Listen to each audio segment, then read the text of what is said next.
नाही तरी नाही नाही नाही, मला लग्न करायचं नाही. पण का नाही करायचं लग्न? काही कारण आहे का त्याला? अशीच बसणार? लग्नाचं नंतर बघू अप्पा, मला हातात घेतलेलं पुस्तक आधी संपू दे. आज हल्लीच्या मुलांना आई वडिलांच्या काळजी कधी कळणारे कुणाच ठाऊक. म्हणजे एका दोनाचे चार झाले की आम्ही मोकळे. तुम्हाला काही जड झाले का? मी असं नाही. मला लग्नच नाही करायचं. अगं तसं नाही, पण वेळच्या वेळी काही गोष्टी झाल्या ना की बरं असतं. हे मुली, मी काय विचारतोय, लग्नाच्या विषयापेक्षा तुझं हे पुस्तक वाचन जास्ती महत्वाचं आहे का? आणि काय एवढं महत्वाचं वाचतीये? अप्पा, मी सावरकरांचं आत्मचरित्र वाचतीये, माझे जन्मठेप. मला सांगते अप्पा, हे पुस्तक वाचताना अक्षरशः डोळ्यात पाणी येते. किती यातना भोगल्या त्यांनी, केवळ देशासाठी, राष्ट्रासाठी प्राणपणाला लावले त्यांनी. कसं जगावं ते यांच्याकडून शिकावं. खरं तर अशाच व्यक्ती आदर्श असायला हवेत आपल्या देशात. सावरकर वाचतेस का? पण तू आत्मसात केलास तर त्याचा उपयोग. त्यांनी त्यांची कर्तव्य कधी चुकवली नाही. तसं तुला जमणार आहे काय? आयुष्यात उतरवायला जमणार आहे? तुम्हाला नेमकं काय म्हणायचंय? मला बाकी काही नाही. मगाशी आई म्हणत होती ना, तुझे दोनाचे चार झाले की आम्ही मोठे. नवऱ्याच्या घरी जाऊन दोघांनी हवं ते कर. नाही, ते नाही शक्य. आणि म्हणूनच मला लग्न नाही करायचं. अप्पा, मला सावरकर वाचा म्हणताय, जीवनात उतरावा म्हणताय, मग मला प्रपंचात नका ना ढकलू. मला सावरकरांसारखं राष्ट्रासाठी काहीतरी करायचं. पण सावरकरांनी लग्न केलं होतं बरं का? हे काही नाही. जर आम्हा पालकांच्या भावना समजून घ्या. असं नाही गाई. तू असं का नाही करत? कसं? एखाद्या सैनिकाशीच कर लग्न. म्हणजे तुझ्याही मनासारखं होईल आणि आमच्याही मनासारखं होईल. ते बघू. मला जसं जीवन जगायचंय त्याला साथ देणारा असेल तर ठीक, नाहीतर मला लग्न करायचं ना. अरे तू याला विरोध केला नाहीस हे काही कमी नाही. चला, तुमच्या लेकीनं कोकणात द्यायची तयारी दाखवली आहे. आता सैनिकाचं एखादं स्थळ शोधायला सुरुवात करा. तसाही तुमच्या दोघांची भेट होऊन तुम्हाला होकार यायला वेळ तर जाणार. ओके, चला तर मग आता सैनिकाच्या स्थळाला वाघपुटींवरती सुरुवात करूया शोधायला. लगेच चला.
कसा झाला प्रवास?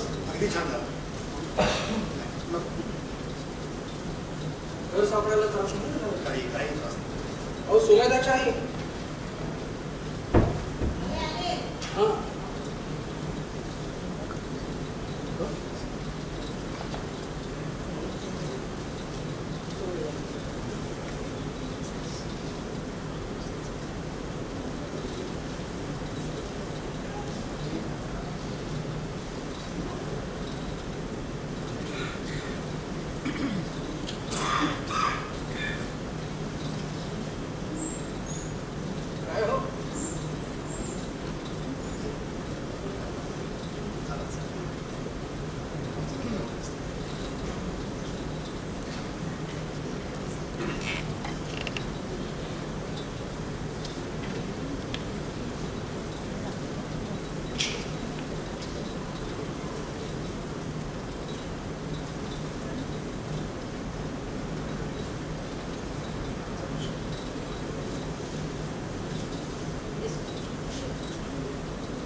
ओळख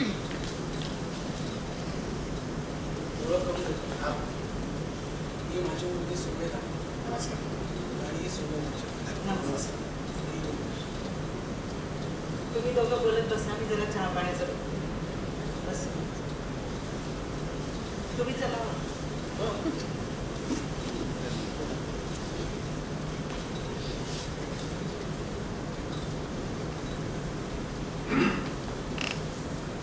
शिवाजीराजे, सावरकर, तुम्ही यांना मानता वाटतं? हो, आमचे आदर्श आहेत आणि याचे बाळकडून मला माझ्या आई वडिलांकडून मिळाले. वा, अगदी छान संस्कार केले तुमच्या आई वडिलांनी. खरं तर आमच्याही घराचं हेच आदर्श. मला एक विचारायचं होतं, विचारा. सैनिकाशीच लग्न करावं असं का आलं तुमच्या मनात? आणि तुमच्या घरातल्यांनी ते कसं मान्य केलं? म्हणजे बहुतांशी पालक तयार होत नाहीत अशा घरी पोहोचायला, आणि मुली तयार नसतात सैनिकाचे संस्कार करायला. कारण सैनिकाच्या आयुष्याची जी शाश्वती नसते, आत्ताचा क्षण काय तो खरा अशा मानसिकतेचा असतो. म्हणून विचारतो. याला कारण माझे वडील. स्वतः आधी दुसऱ्याचा विचार करा आणि सर्वप्रथम राष्ट्राचा विचार करा, हेच ऐकत शिकत आले मी त्यांच्याकडून. मी स्वतःला भाग्यवान समजते की माझ्या वडिलांनी माझ्यावर खूप चांगले संस्कार केले. मी सावरकर वाचायला लागले आणि जाणवलं की अरे हे खरं जगणं आहे. स्वतः पलीकडे जाऊन राष्ट्राचा विचार करणारी ही माणसं. ध्येयासाठी स्वसुखाचा त्याग हे मी त्यांच्याकडून शिकले. खरं तर ना मला लग्नच करायचं, पण मग निदान सैन्यदलातील मुलगा नवरा म्हणून चालेल असं मी सांगितलं. माझ्याशी अगदीच मिळते विचारत होते आणि मला आदर कौतुक वाटलं तुम्ही या विचाराचं. मी भारतीय वायुदलात आहे, देशासाठी प्राण देण्याची तयारी आहे, ही याचा एक वेगळाच आनंद होतोय मला. मला वाटतं आपण पूरक आहोत एकमेकांचे. मी असं कुठे धरू का की आपण लग्नाचा विचार करू शकतो? लग्न करेल, पण माझी एक अट आहे. कोणती? माझ्याकडून टिपिकल प्रपंचाची अपेक्षा ठेवा. मला स्वतःला माझी जीवनशैली वेगळी हवी आणि राष्ट्राच्या हितासाठी काही करता येत का ते पाहूच. संसार, चूल, घर सजवणं हे माझं नेचर आहे. अशा जगण्याला साथ देणार असाल तर मी तयार आहे. तयार होत मला सांग. मला मान्य आहे तुमच्या ह्याच्यात. मीही तयार आहे. मग तसं सांगितलं सगळ्यांना. अप्पा,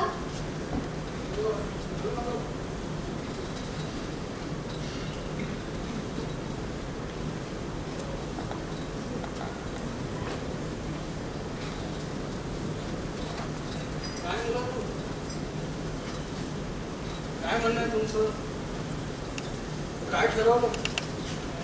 आम्हाला मान्य. अरे वा, खूपच छान बातमी दिली.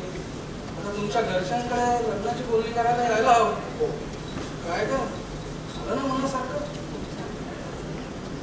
चला, गंगेत थोडं राहिलं. जरा तुझ्या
सुविधा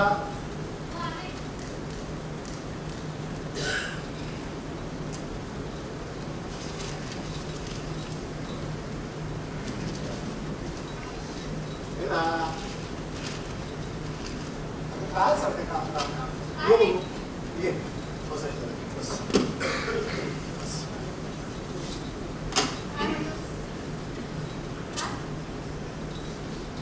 सुरेखा, मी खरंच खूप भाग्यवान आहे की मला तुझ्यासारखी संधी मिळाली.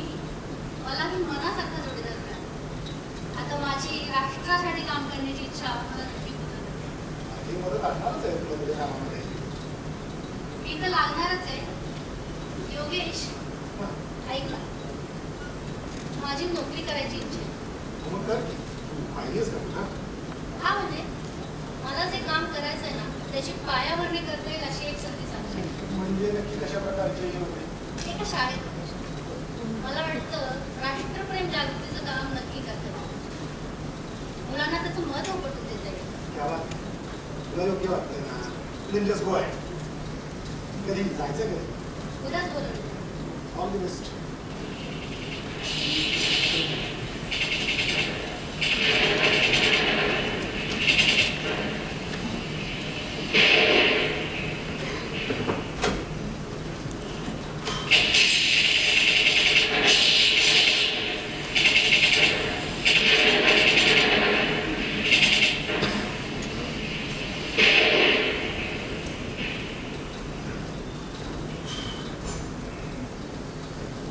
योगेश, हे बातम्या ऐकतोस ना?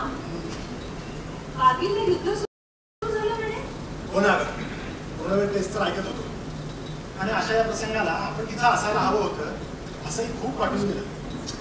या बातम्या ऐकून मला अतिशय दुःख होत आहे. आपले कित्येक सैनिक, कित्येक अधिकारी प्राणपणाने राष्ट्रासाठी लढतायत. कित्येक शहीद होत आहेत. पण हे सगळ्यांपर्यंत पोहोचतंय तरी का? आणि आपल्याला त्याची पर्वा तरी वाटतेय का? खरंय, अगदी खरंय. राष्ट्रासाठी तो फक्त एक सैनिक असतो, पण त्याच्या खाजगी आयुष्यात त्याने किती काय गमावलेलं असतं. त्यांनी केलेली तपश्चर्या त्यासाठी दखलही घेतली जात नाही का? खरंच आपण ना संवेदनशील असायला पाहिजे. फक्त स्वतःपुरतं नाही तर राष्ट्रासाठी. बघ ना, न्यूज पेपरमध्ये एक बातमी असते छोटीशी, अमुक अमुक शहीद झाला. अरे पण ज्याने राष्ट्रासाठी प्राणार्पण केलं तो जगला कसा हे किती जणांना माहिती असतं. आज आपण इतक्या बिनधास्तपणाने वावरतो, इतकं सुखकारक जीवन जगतो ते त्यांच्यामुळं. योगेश, आपण काहीतरी करायला पाहिजे. यांच्यासाठी आपण काय करू शकतो यावर विचार करूया. योगेश, शहीद जवानांची नावं आणि पत्ते मिळू शकतात का रे? हो मिळतील की, पण काय नक्की मनात काय आहे राष्ट्रासाठी काहीतरी करायचं आहे तर नक्की आहे. पण मग आपण एक करू शकतो की जे जवान शहीद झालेले आहेत त्यांच्या कुटुंबियांना मदतीचा हात देऊ शकतो. काय वाटतं तुला? फारच चांगला थॉट आहे. हो ना? येस.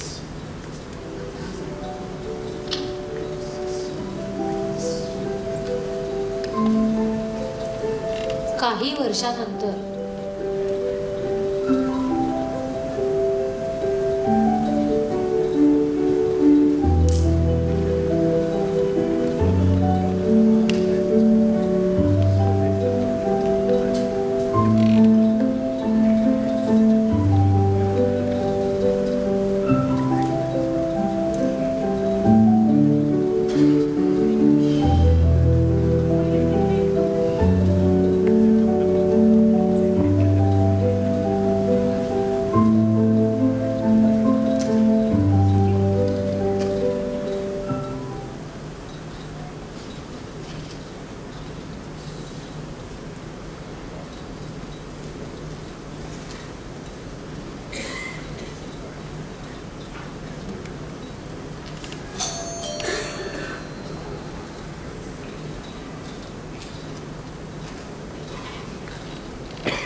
गोष्ट लक्षात नाही आली माझ्या.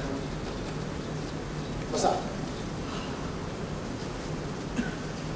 हा काय करून जाऊ आहे बघून बघू. आज ना एका वीरांगनेला भेटून आले आणि तिचा नवरा शहीद झालाय, पण तरीही न रडता मुलाला सैन्यात भरती करायचं म्हणतेय. माझ्याच डोळ्यात पाणी आलं. अरे बघ ना, आपण म्हणतो सरकारने आमच्यासाठी काय केलं, सगळी जबाबदारी सरकारचीच असा साधारणपणाने आवाज असतो आपला. पण आपले हे शहीद सैनिक मात्र आणि त्यांचे कुटुंबीय हा कधी विचारच करत नाही का सरकारकडनं काय मिळेल, कसं होईल, काय होईल. आपत्ती कुठलीही असो, नैसर्गिक किंवा मानवनिर्मित, फ्रंट लाईन वरती कायम सैनिकच. कुठला मीडिया आपल्याला कव्हर करतो का याचा विचार न करता नेशन फर्स्ट म्हणून जगणारी माणसं आहेत. युद्धभूमी कशी असते, किती प्रतिकूल परिस्थितीमध्ये आपले सैनिक तिथे वावरतात, किती अवघड परिस्थिती असते हे बघावं नाही एकदा. असं असतं ना, जन्म ते मृत्यू हा स्पॅन सगळ्यांनाच मिळतो, पण या स्पॅनमध्ये आपण राष्ट्र उन्नत करण्यासाठी काही करू शकतो का हा विचार नको का प्रत्येकाने करायला. आता हेच बघ ना, आज आपण इतक्या शहीद जवानांच्या कुटुंबियांशी जोडले गेलो, त्यांना इतक्या जवळून पाहतोय. आणि तू म्हणालीस तसं आहे, त्यांच्या सरकारकडून कोणत्या अपेक्षा आहेत ना सामान्य घेते. आणि आपण काही विशिष्ट दिवसांपुरत्या काही विशिष्ट गोष्टी करतो, काही गरजेच्या आहेत. पण प्रत्यक्ष राष्ट्रसेवा हे आपल्या आयुष्याचा एक भाग व्हायला आपले सैनिक ती रोज करत असतात. आपण करू योगेश. समर्थ कृपेने आपल्या हातून जितकं होईल ना तितकं आपण करू. समर्थ घेतील आपल्याकडनं करून. वंदे मातरम. वंदे मातरम.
बरोबर बोलीस, पुढे राहायला हवं. पण do we really ever think of giving back something to our soldiers? Do we really respect and honor our soldiers? आणि हाच विचार समाजापर्यंत पोहोचवण्याचं का आपण जो ट्रस्ट स्थापन करणार आहोत ना तो.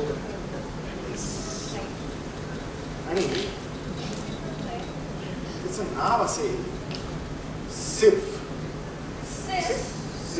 म्हणजे सोल्जर्स इंडिपेंडंट रिहॅबिलिटेशन फाउंडेशन. एक मिनिट छान आहे. Soldiers independent rehabilitation foundation. छान आहे.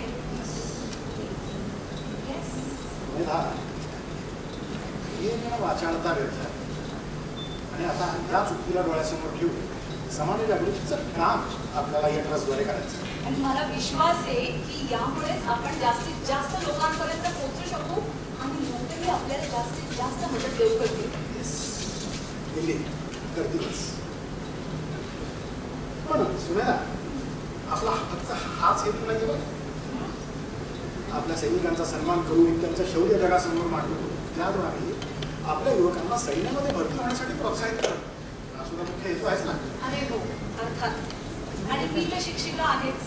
माझ्यापुढे कायमच विद्यार्थी असतात. Yes, and it's better to catch them young. अरे हो, पण त्यांच्यापुढे आयडॉल्स काय आहेत आजकाल? आयडॉल्स असे असायला पाहिजेत की जे जगण्यातून आदर्श निर्माण करतात. पण मग मी तितकंच करते. असे आदर्श मुलांसमोर ठेवते. आणि आपला मुलगाही आज सैन्य दलामध्ये आहे, त्यामुळे आपण इतर युवकांना प्रोत्साहित करू शकतो. प्राऊड? मी तर स्वतःला श्रीमंत मानते. मी एका वायुदलातल्या निवृत्त अधिकाऱ्याची पत्नी आहे आणि सैन्य दलातल्या अधिकाऱ्याची आई. माझी संपत्ती आहे ती. सुबेदार मेजर योगेंद्र सिंह यादव, परमवीर चक्र से सम्मानित Subedar major Bana Singh, Subedar major Yogendra Singh Yadav, Subedar major Sanjay Kumar और अशोक चक्र से सम्मानित major general C.A. Pichhawala, colonel D. Shriram Kumar, lieutenant colonel Jasram Singh. Param Vir Chakra युद्ध में असाधारण वीरता का परिचय देते हुए जान की बाजी लगाने वाले सैनिकों को दिया जाता है और अशोक चक्र अन्य परिस्थितियों में असाधारण वीरता का प्रदर्शन और सर्वोच्च बलिदान देने वाले शूरवीरों को दिया जाता है।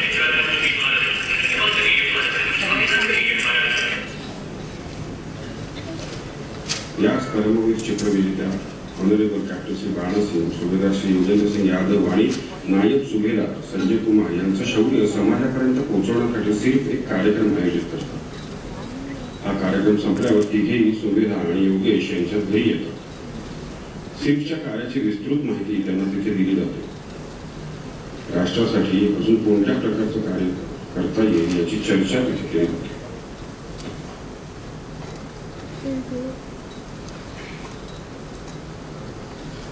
बघ, हे असं असतं. इतकी डेंजरस असते ना सिच्युएशन तिकडे, आणि ते खूप उंचावरची प्रोसेस.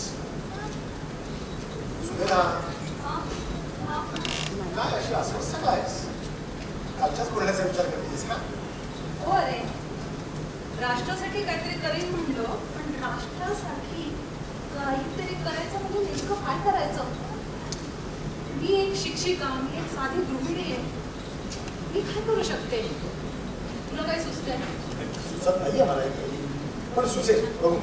हा, पण हे मात्र नक्की की जे काम हाती घेशील तरीच नशी. अरे हो, पण काही सुचलं तर ना. सुचेल. तू काहीतरी बोलत होतास, माझं अगदीच लक्ष नव्हतं. बस ना, सांग मला काय म्हणत होतास? बाणा सिंगच्याच बोलण्यावरून आठवलेलं. किती ॲडव्हान्स कंडिशन्समध्ये काम करत असतात आपल्याला. ऑलमोस्ट 18 ते 20,000 वर असतात या पोस्ट. शिवाय हा लॅटिट्यूडला बर्फ असतो 20 ते 35 फूट. वाऱ्याचा वेग अशी 60 ते 80 किलोमीटर. अगदी काही फुटांवरचे दिसत नाही. ऐकलं होतं, पण हे नेमकं कुठल्या पोस्टविषयी? हां, अशा बऱ्याच असतात पोस्ट. सगळ्यात ॲडव्हान्स कंडिशन्स आहेत सियाचीनला.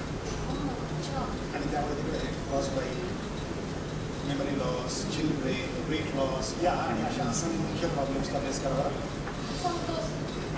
खरंच खूप कठीण आहे.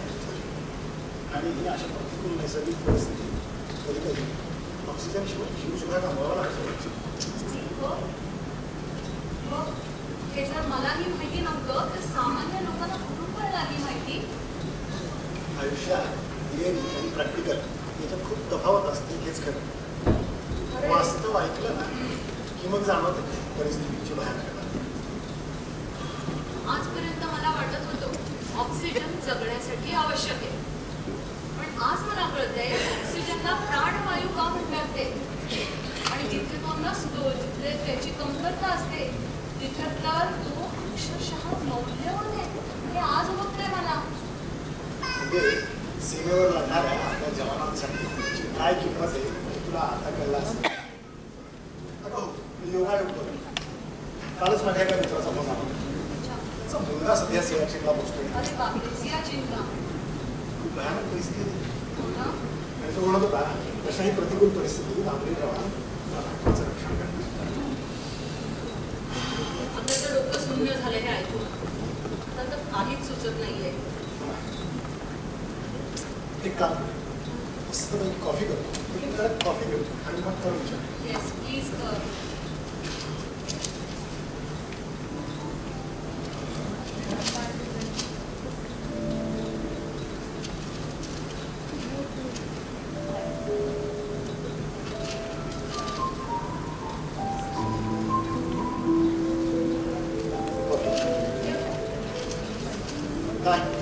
काय विशेष?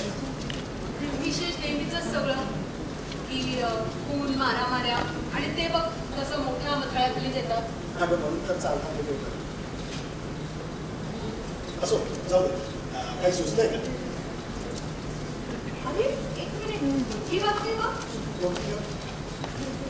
एका प्रख्यात हॉस्पिटलमध्ये ऑक्सिजन सिलेंडरचा स्फोट. काही कॅज्युअलिटीज?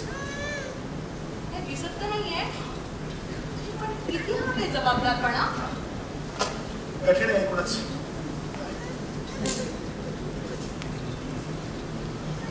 छान झाली हा कॉफी योगेश.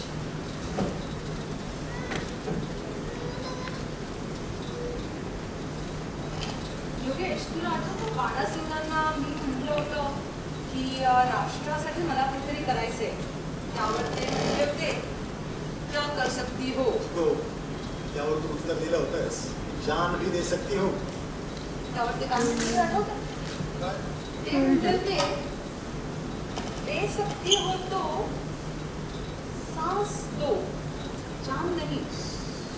सांस दो, सांस म्हणजे श्वास म्हणजे ऑक्सिजन. करेक्ट. ऑक्सिजन पुरवण्याविषयी बोलत होते ते योगेश. येस. ऑक्सिजन पुरवण्याविषयी बोलत होते ते. माझ्या मनात एक विचार आलाय. तुझ्याही मनात तोच विचार आहे जो माझ्या मनात आहे. पण पॉइंट नाही आणि परंतु नाही. Agree, but how to execute it? आपली कल्पना सत्यात उतरवायची कशी? केल्याने होता आहे रे, आधी केल्याची पाहिजे. We shall do it. आपल्याला हे करायलाच पाहिजे. राष्ट्राचं काम आहे हे. तुला आठवतं सावरकरांचं एक वाक्य, देहाकडून देवाकडे जाताना मध्ये देश लागतो. आपल्याला स्वतःच्या आधी राष्ट्राला ठेवूनच आलं पाहिजे योगेश. आणि तू म्हणतोस ना nothing is impossible. Yes, impossible हा शब्दच नाही आपल्या डिक्शनरीमध्ये. आता आपल्याला हे करायचंच, आपली कल्पना सत्यात उतरवायचीच. मला विश्वास होताच की तू मान्य करणार, कारण की तू स्वतः वायुदलात होतास आणि तू स्वतःचं आयुष्य राष्ट्रासाठी समर्पित केलेलं आहेस. माझं हे कार्य असताना हे कधीच एकटीचं नसतं. तुझी सदैव बहुमूल्य साथ असते मला. आणि मी तुझ्यातच बघितले की एक सैनिक कसा घडतो, राष्ट्रासाठी तो कसा जगतो. स्वतःच्या पलीकडे विचार करणं मी तुझ्याचकडून शिकलीये. हो, बघा कौतुक बोलू. आता आपण कामाला लागूया का? हो हो, समर्थ आमच्या पाठीशी राहा. वंदे मातरम. वंदे मातरम.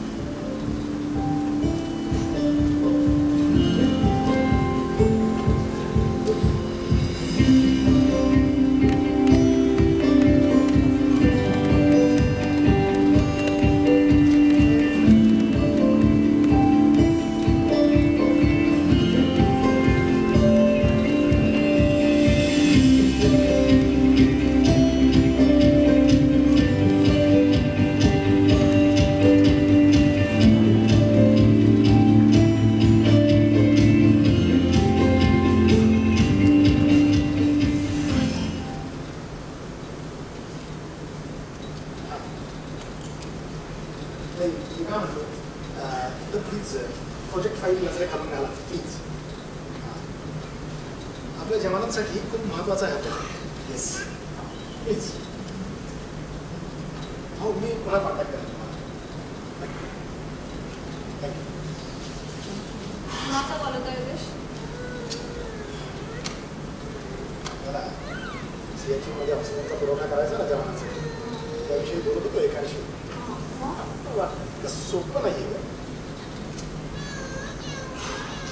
हे असं असतं बघ योगेश, लहानपणापासून आपण म्हणतो ती प्रतिज्ञा आठवते तुला, भारत माझा देश आहे, काही जण म्हणतात इंडिया इज माय कंट्री, आणि हे म्हणत असताना आपण 14 वेळा मी माझा म्हणतो, आणि मी माझा म्हणत असताना आपण स्वतः अतिशय प्रेम करत असतो, आणि तेव्हा आपण म्हणतो भारत माझा देश आहे म्हणजे भारतावर पण प्रेम आहे, पण ते त्या ड्युटीत न कर्तव्यातनं नको का दिसायला? नाही घडत आहे ना तसं. तुला माहितीये वाजपेयीजींनी ऑपरेशन विजय बद्दल एक परिषद घेतली होती, तेव्हा सैन्य दलातल्या शहीद जवानांना त्यांनी श्रद्धांजली दिली होती. ते काय म्हणले होते माहितीये? ते म्हणले होते सैन्य दलातल्या सर्वश्रेष्ठ बलिदानानिमित्त संपूर्ण राष्ट्र त्यांचा कायम ऋणी राहील. पण तसं घडताना नाही दिसत. जेव्हा युद्धाचे पडघम सीमेवरती वाजायला लागतात ना, तेव्हाच सगळं राष्ट्र एकत्र होतं, सगळी एकी होते. मग शहीदांसाठी जवानांसाठी काय करू काय नको असं होऊन जातं. मग सरकार बरोबर सामान्य माणूसही मागे नसतो. केव्हा तरी हा संघर्ष संपतो आणि मग त्या सैनिकांची, त्यांनी केलेल्या त्यागाची, त्यांच्या गरजांची आपल्याला आठवणही राहत नाही. हेच सत्य योगेश. दुर्दैवाने हेच सत्य आहे.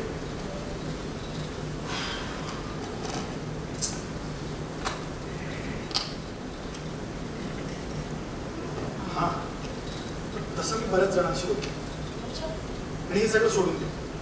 त्यातले काही लोक आहेत मदत करायला तयार, आपण त्याच्याकडे बघूया.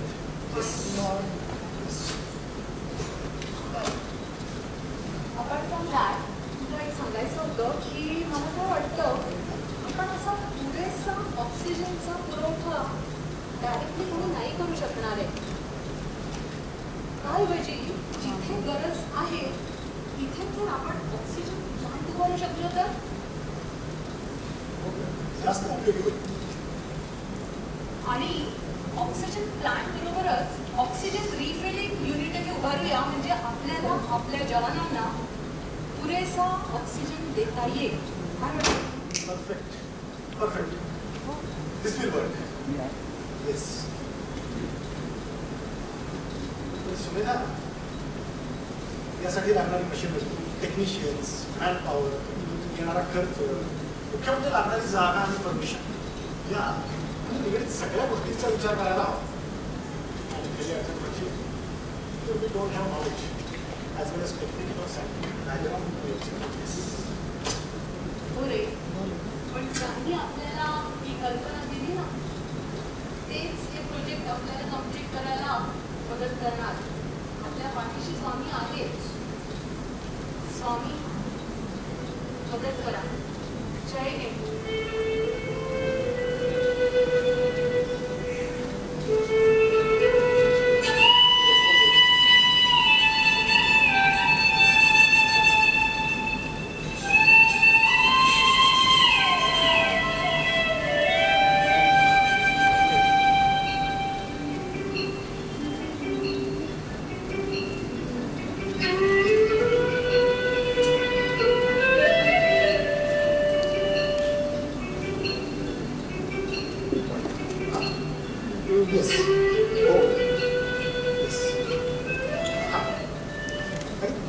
तुम्हाला सगळं टेक्निकली योग्य वाटतं?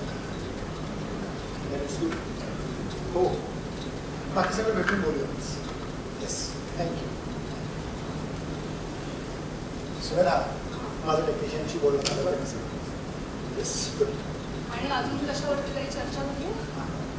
अजून तुम्ही मुख्य म्हणजे झालं त्याविषयी बोललोय, सियाचीनमधल्या वरिष्ठ व्यक्तींशी बोललोय आणि ते म्हणाले की बघू सांग. हां, पण प्रोजेक्ट चांगला आहे असंही म्हणाले बरं का? हां, आपल्याला त्यांना डिटेल्स द्यावे लागतात. म्हणजे जागा किती लागणार, रॉ मटेरियल काय असेल, त्याच्यासाठी गोडाऊन कसं लागणार, पुन्हा ऑक्सिजन सिलेंडर्स, त्यांची अवेलेबिलिटी काय, ती आपण कशी फुलफिल करणार, रिफिलिंगचा वेगळा सेटअप काय आणि कसा, हे सगळ्याचे डिटेल्स द्यावे लागतील. अजूनही एक गोष्ट विसरतोयस तू, रादर 2. कोणत्या ग? आणि ऑक्सिजन प्लांटसाठी लागणारी परमिशन. सगळ्यात महत्त्वाचं म्हणजे खर्च. परमिशन कशी असेल? परमिशन तर सगळ्यात महत्त्वाची. त्यासाठी बोललो आहे, त्यांचा ऑफिशियलशी बोललो आहे आणि ते आहेत पॉझिटिव्ह.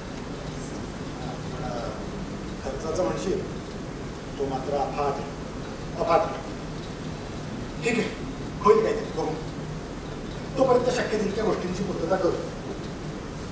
नाही ते ठीक आहे, ती करू पूर्तता. पण ते खर्चाचं काय म्हणलास? अडीच कोटी. कोटी? सगळं कॅल्क्युलेट केलं की 2.5 कोटीपर्यंत जातोय खर्च. कोटी हे कसे उभे करू शकणार आपण? एवढी रक्कम कशी मिळणार आपल्याला?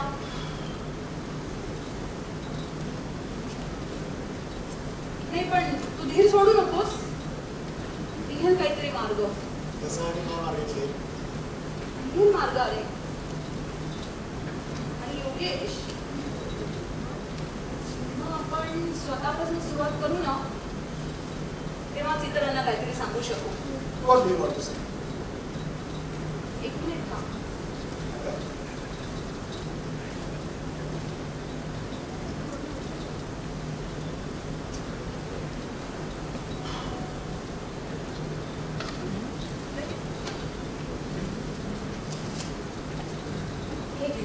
हे काय? हे माझं स्त्रीधन. मी माझे सगळे दागिने राष्ट्राप्रती अर्पण करते. पण सुरेधा, यात तुझ्या भावना आहे, भविष्य आहे तुझं. हे शाश्वत कार्य असतं. शाश्वत कार्य असते जे आपण इतरांसाठी करतो, आणि हे तर राष्ट्रासाठी कार्य आहे. मला आनंद आहे. Very very proud. खरंच खूप मोठं काम. पण ही रक्कम तर जेमतेम बोलत नाही. बाकी रक्कम आपण कशी पुरी करायची?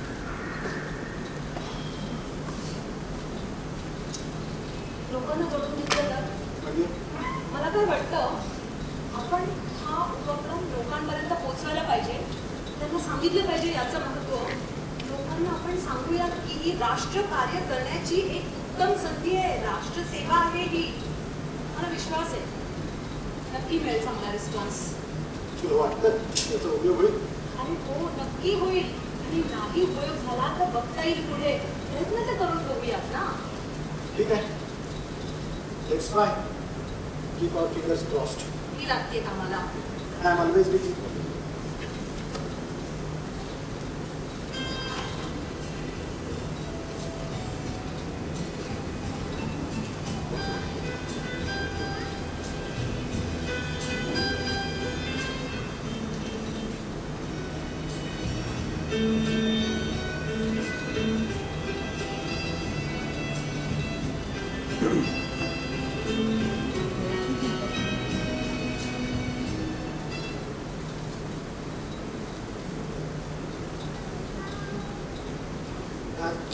कसं काय रिस्पॉन्स?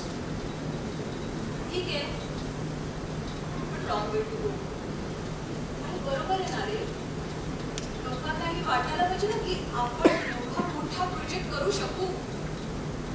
सुविधा लोक पण विचार करणारच, पण हळूहळू बसेल विश्वास आणि मग करतील मला दोन पण. नाही, मी हार नाही मानलेली. आणि हाती खाते तडीस ना आपल्या बाणा आहेच आहे. आणि प्रत्येक चांगल्या कार्यात अडचणी या येतातच. पण काहीही झालं तरी आपण हा प्रोजेक्ट पूर्ण करणारच. Absolutely, no doubt about it. आणि हो, आता मला दिसणार की अडचणी आहेत, पण फक्त अडचणीच येत नाही. काही प्रेरणा देणारी घटना घडतात. हो, आज जे काही घडलं ते सांगतो. सांग ना. आज मी एका वृद्धाश्रमात गेलो. हां, तिथे जे काही घडलं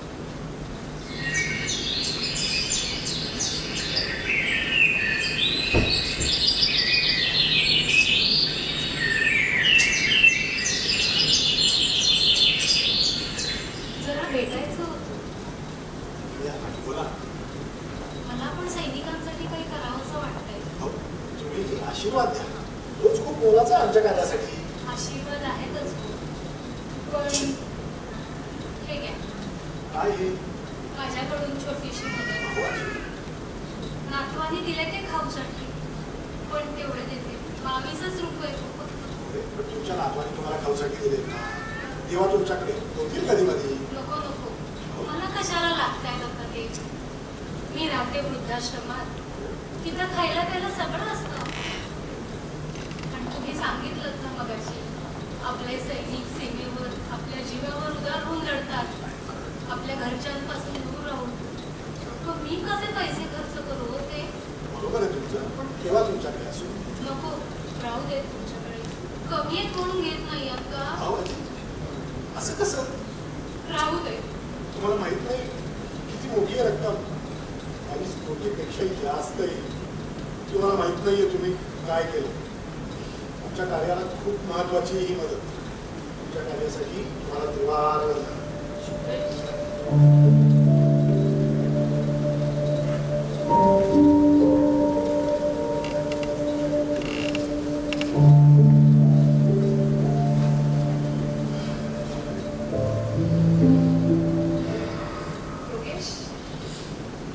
आशीर्वादाने आपल्याला नक्की यश मिळणार बघ.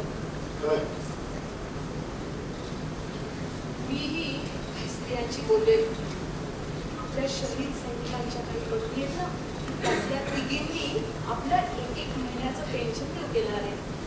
5-5, 6-6 घरात राहणारी तोंड या पेन्शनवरती घर चालत असेल असे विचार केला त्यांनी. आणि एक बाई तर म्हणत्या, या बाटल्या घ्या. मी त्यांना म्हटलं, असं नाही करू शकत मी. घरी जा, पैसे स्वरूपामध्ये जे योग्य वाटेल ते चर्चा करून आम्हाला द्या आणि त्याची रितसर पावती घ्या. ही मदतच असेल. समाज घेतो समजा, त्यांनाही आहे राष्ट्राबद्दल प्रेम. फक्त योग्य काय नाही कळत नसतं. कार्य योग्य आहे असं म्हटलं ना की करतात, सगळे मदत करतात. वंदे मातरम्.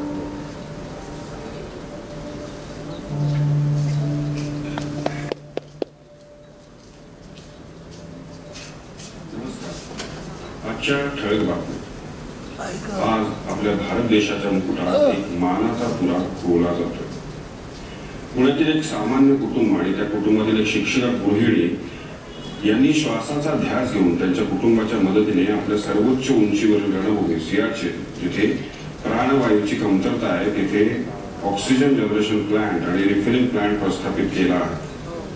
आज तो सैन्य दलाला सुपूर्द करण्यात येतोय. सियाचीन सारख्या ठिकाणी जिथे ऑक्सिजन अत्यल्प प्रमाणात आहे आणि ज्यामुळे आपल्या सैन्यातील जवानांना प्रसंगी प्राणही गमवावे लागतात, त्यांना श्वास मिळवून देण्याचं तीव्र कार्य या दाम्पत्याने केलं आहे. या दाम्पत्याचं नाव आहे सौ सुमिता चिथडे आणि योगेश चिथडे. हे पुणे शहरात वास्तव्यात असून महाराष्ट्रात राहून त्यांनी सियाचीन येथे जवानांसाठी हा प्रकल्प उभारला आहे.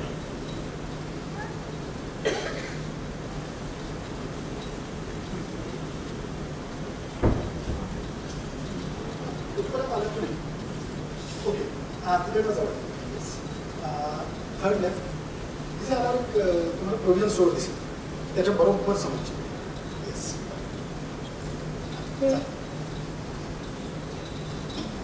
सुमेधा, ते न्यूज चॅनलवाले रिपोर्टर येणार होता ना इंटरव्ह्यूसाठी, ते आलेत बरं का जवळ. येते कुठल्याही क्षणी येते.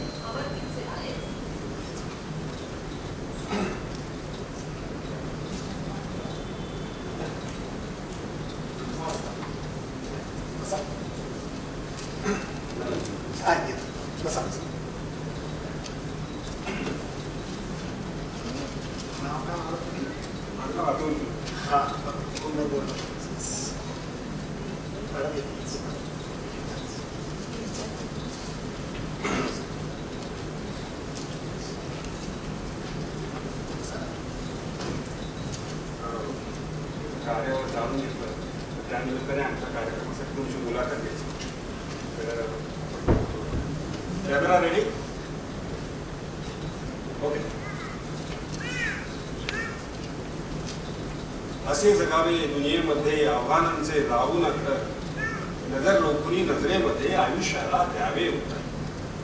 विद्या करंदीकरांच्या या ओळीचा अर्थ ठरवणाऱ्या सुमेधा योगेश चिथडे आणि श्री योगेश चिथडे त्यांच्याविषयी, त्यांच्या कार्याविषयी किती आणि काय बोला. सर आणि मॅडम, आपलं या कार्यक्रमात स्वागत. आपण मीचा विचार न करता आम्हीचा विचार करून सियाचीन येथे ऑक्सिजनचा ऑक्सिजन जनरेशन प्लांट आणि ऑक्सिजन रिफिलिंग प्लांट होता आणि तुमच्या या कार्याची दखल आपले माननीय पंतप्रधान यांनी घेतली. त्याबद्दल काही सांगा. आपल्या पंतप्रधानांनी आम्हाला भेटीसाठी फक्त 7 मिनिटाची वेळ दिली, पण त्यांनी आमच्याकडनं पूर्ण माहिती घेतली बरं का. आणि ही माहिती घेता घेता जवळपास अर्धा तास झाला.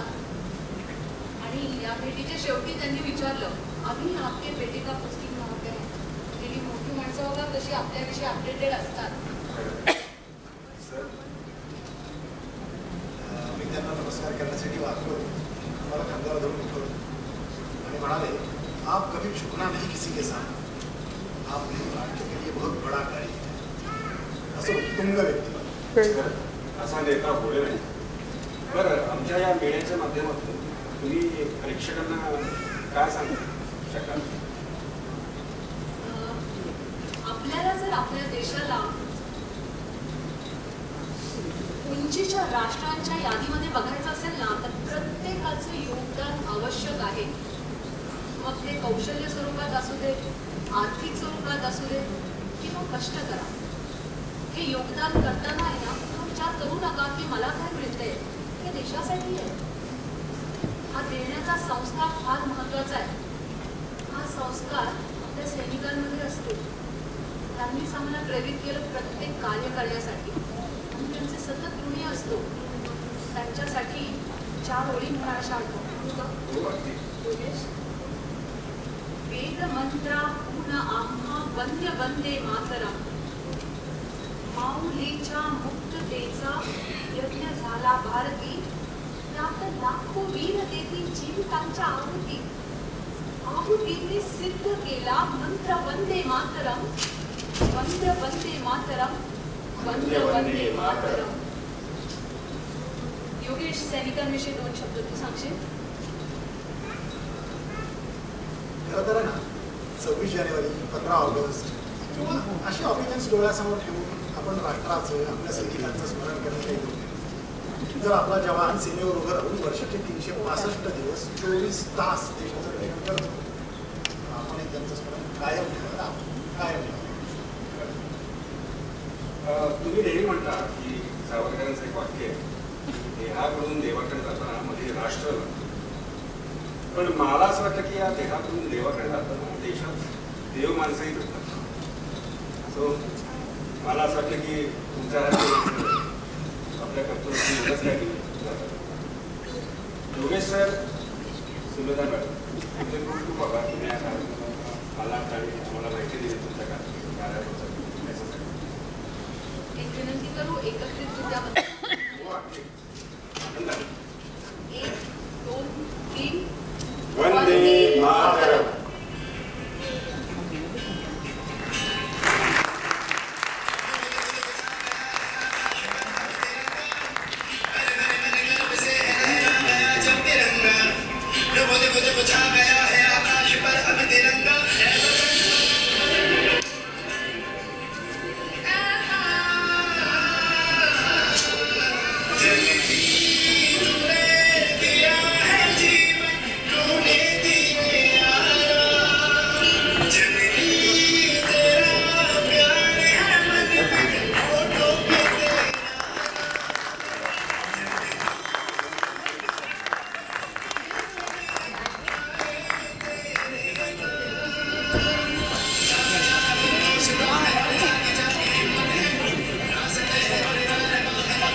Good morning.